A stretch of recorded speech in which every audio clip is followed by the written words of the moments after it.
गुरुजी के आइर गइले चारि गो संदेश। गुरुजी के आइर गइले चारि गो संदेश।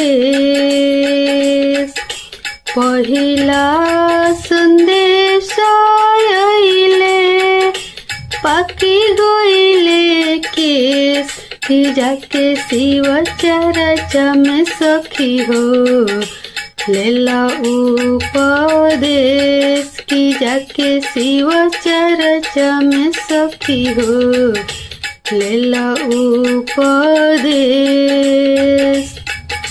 दूसरा संदेश आइले दाते गइले टूट कि जाके शिव चर्चा में सखी हो लेला उपदेश।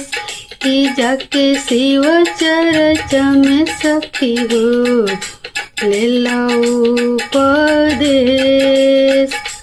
तीसरा संदेश आइले चललो ना जाए कि मनवा में कोइला सखी हो गुरुजी के धाम।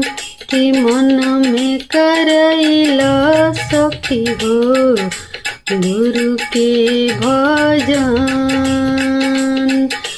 चौथा संदेश आइले बोललो ना जाए कि मनवे में कोइला सखी हो गुरु के भजन।